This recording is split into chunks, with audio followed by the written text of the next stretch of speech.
My name is Tinisha Brignoni.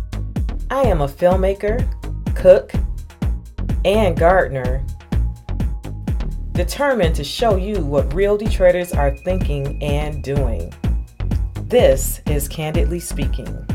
This week on Candidly Speaking, there isn't one aspect of our everyday existence that Western imperialism and colonialism has not harmed and impacted.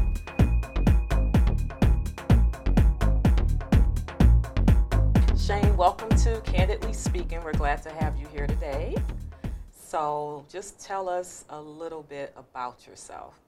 Sure. I'm a long life Detroiter. Grew up on the east side of Detroit. I'm second generation of my family here. My people are from the Philippines.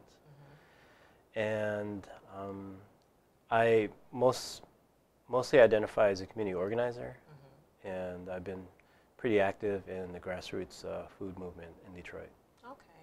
So what is the food movement that's going on in Detroit right now? Well, it's very multidimensional. Some people are doing urban farming. Some people are starting their own food-based businesses. And other people like myself are doing more healing-centric work. Okay. Now what is healing-centric work? I've never heard anybody use that term before. Well, the reason why I use that term is very intentional. It's because oftentimes we forget about the inner work that we need to do as people. As a community organizer, I see this all the time. I see how we often bring unresolved tension and conflict into our spaces where we're organizing with other people. And this greatly impacts the work that we do with other people and can sometimes perpetuate the same harm that we experience around systems of oppression. And so the work that we need to do around healing, in particular healing ourselves from the inside out, is really important.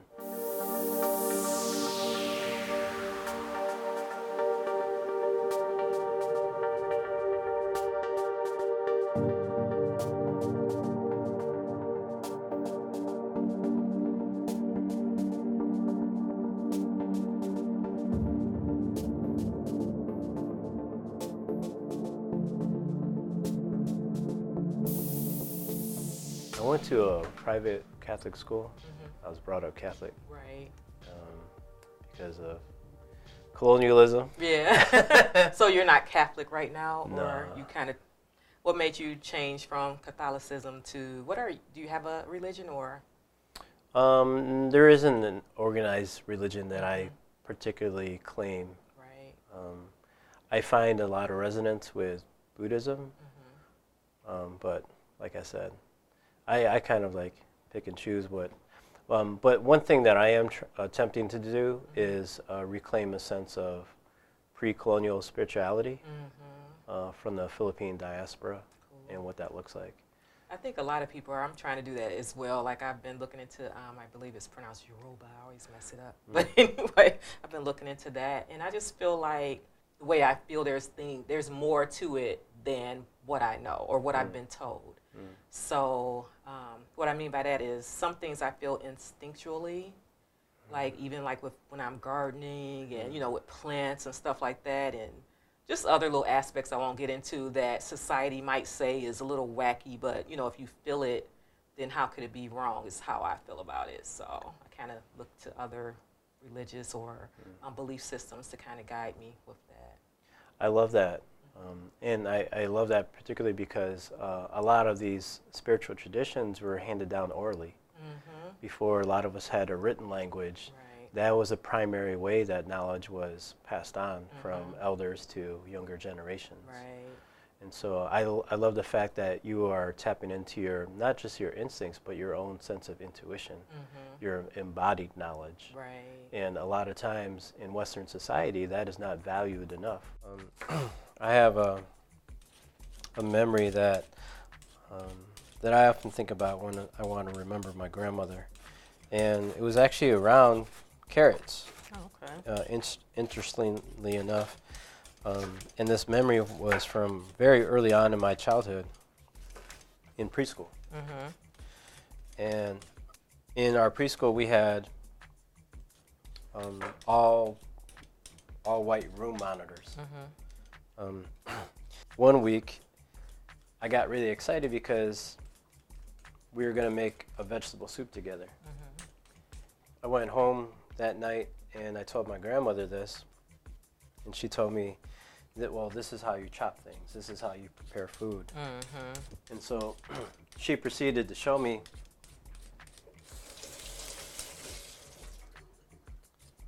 how to cut up vegetables. And she showed me that when you cut carrots, to cut them on the diagonal like this.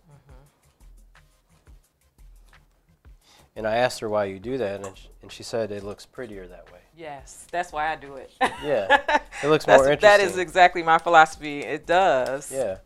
So when I went to school the next day to help prepare this meal, I got really excited because my grandmother told me how to cut these vegetables. Right. And then the room monitor was like, "No, you just chop it like this." Nope. And I got really upset. I got really upset because the room monitor made me feel ashamed because what my grandmother had taught me was not valued. Exactly. For today, it was really important for me to bring in my people and my ancestors into this space because they're such an important part of how I identify and navigate the world. So the two photos that I have here is my father, Edgardo Bernardo, and my grandmother, Paulita Natividad. Both of them have transitioned in 2016, and my father transitioned in 2010. And I was raised by my grandmother. We lived in a multi-generational household, and my father was the one that taught me how to cook. He was actually the cook in the house. Okay.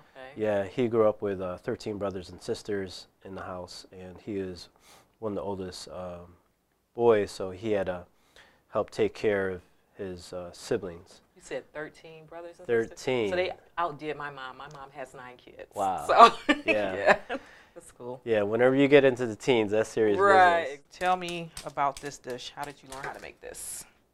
Well, as I shared earlier, my father was the cook in the house, and when I was a kid, I used to get in a lot of trouble. So he used to, as part of my punishment, I would have to come spend time with him in the kitchen. Oh, okay. So he could watch me. So I would end up spending a lot of time with him, an extensive period of time in the kitchen with my father while he made some of these dishes. And I wasn't really even trying to pay that much attention to what he was doing. It was just by osmosis that I picked up a lot of these things. Right. And so when I became an adult, I started craving some of these dishes, and it was a big surprise to me at how much I actually learned just by sitting there and observing him. Let's talk about food more. I'm really interested in the whole, what is it called? Food movement, where people are putting gardens in their homes, or not in their homes, in their backyards. And I read something the other day where they were talking about vertical gardening. Have you heard of that? I have, yeah. Did you have a question about it? Yes. Do you know a lot about that? Or? I don't know a lot about it, but I understand the methodology behind it. Okay, Yeah. so basically what I read is that they're developing this system where, there's these big buildings where they put, gardens in, or it's kind of like they have these flats full of vegetables, and then they have LED lights maybe. And I guess my question is, or my concern is, how is that going to affect, like, natural gardening with the actual sun and the air? Do you think that that's a good thing that we're developing that type of technology, or you think that's kind of, backwards, or what's your opinion on that? I mean, to understand that better and to better respond to your question, you really have to look at that within the broader social, economic, political, and racial context. So why are people looking at vertical gardening? Me, and I'm glad you said that. I was feeling like it was another way of controlling what we have access to. So that was my, do I really want, them to control the food on that level like that? So. Yeah. So anytime exactly, anytime there technology inserts itself, you also have to look at the economic, political, social, and racial implications of that.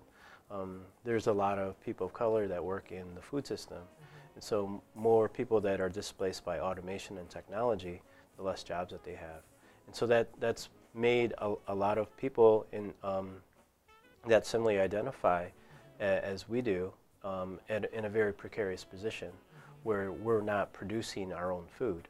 And so the more dependency that we have on technology and automation and industrialization, the less control we have over the food that we're placing in our bodies. Exactly.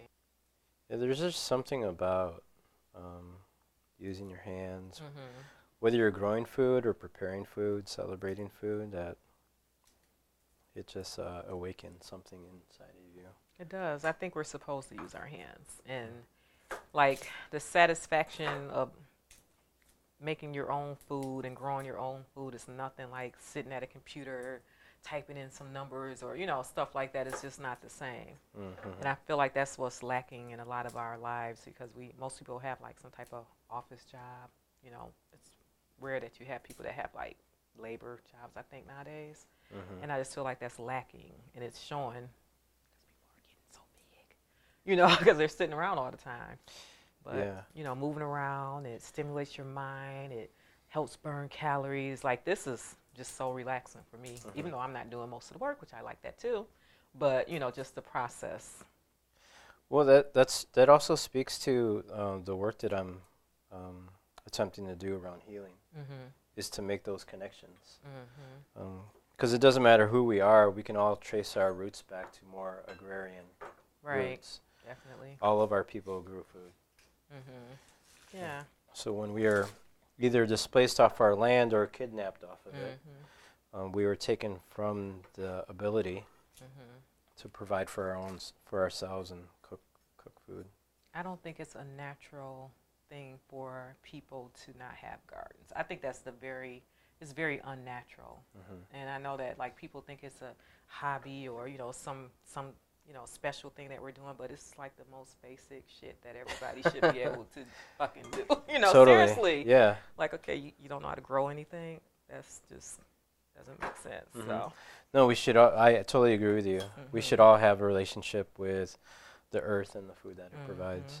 So Shane, on your Facebook page, you have this big background picture that says decolonize. Does it say decolonize Detroit or decolonize period? It just says decolonize. Okay. What exactly does that mean? Great question. I'm really glad you asked that. Decolonize is a way of addressing how Western imperialism and colonialism has impacted us as people.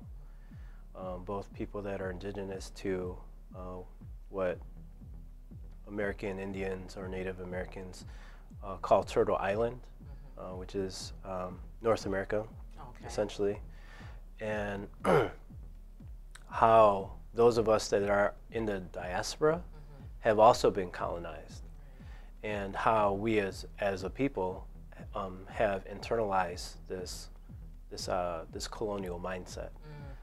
And so this framework around decolonizing is a very useful one and an essential one when we start to talk about the food system and chronic health disease, but also our mental and emotional health and our spiritual health. There isn't one aspect of our everyday existence that Western imperialism and colonialism has not harmed and impacted. So my father, he passed away from the hat trick of diabetes, obesity, and heart disease. Because of lifestyle change from where, genetically he was from to here, you think?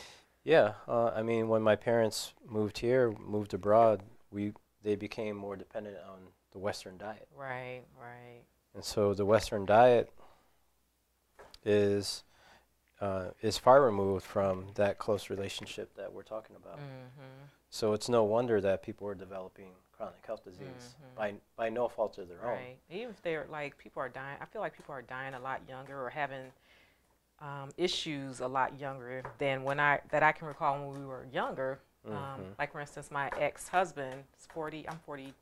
I ain't gonna say how old I am, but he's like, he is, I want to say 45, and he just had a heart attack, and like 3 valves in his heart were 90% blocked.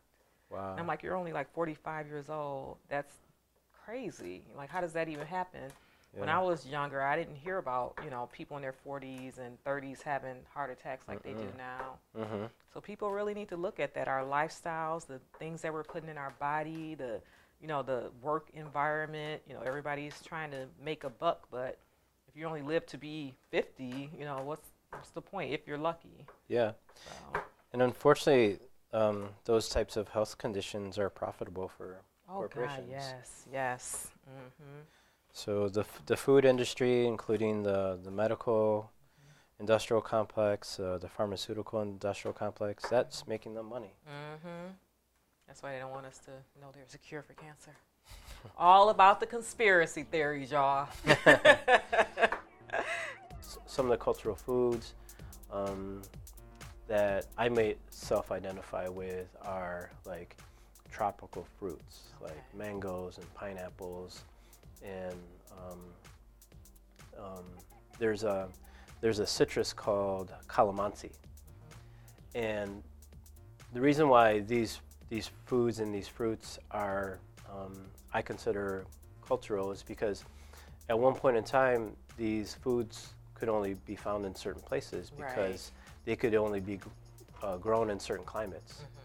To a great extent, that's still the case, but now we have technology that we can grow different types of foods just about anywhere. But I don't think it tastes the same. It doesn't.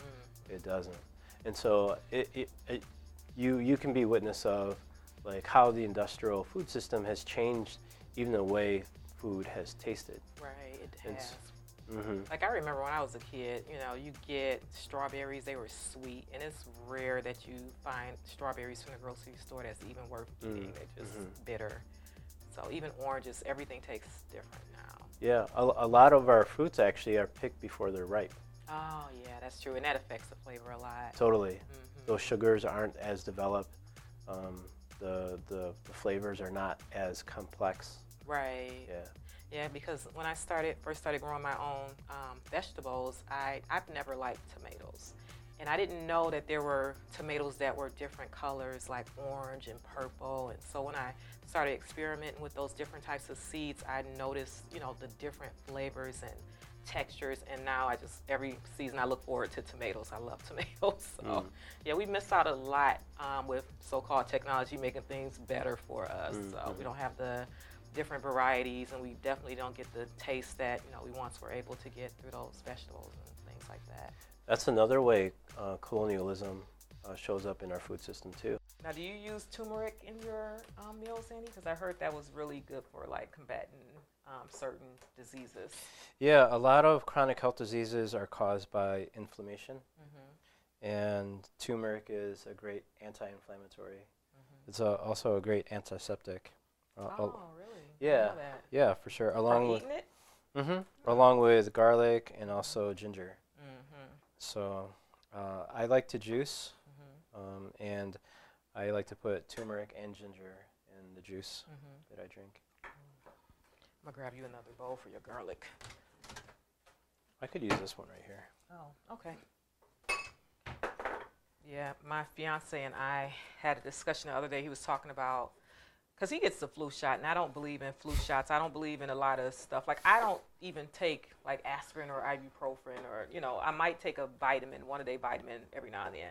But I'm real weird about, taking different drugs or pills. And he was like, yeah, the way I'm working now, I should be sick. And, I had that flu shot. But every year, I've been with him 4 years, every time he's taken that flu shot, he's had the flu. I said, well, you do realize that everything that I cook and put into the dishes has garlic in it. And I said, garlic, it combats, a lot of different things. So I would give credit to the garlic before I give credit to that flu shot that you're getting. He just looked at me. He was like, I don't know. I said, I'm just saying. So what dish are you going to cook for us? You've been very mysterious and haven't told me anything. You picked up your own ingredients, which I love that. But I want to know what you're making today.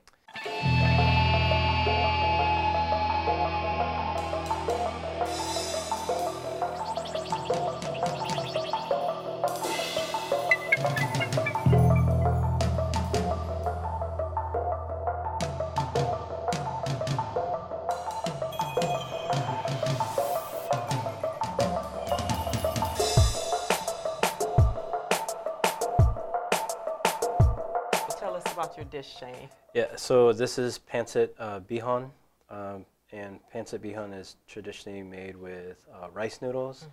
But for today's dish, I use bean thread. And bean thread is made with mung beans.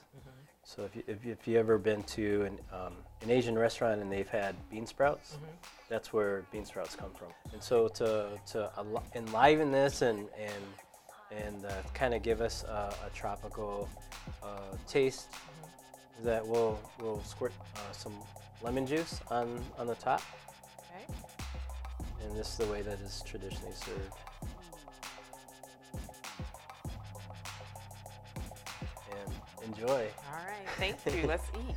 Very welcome.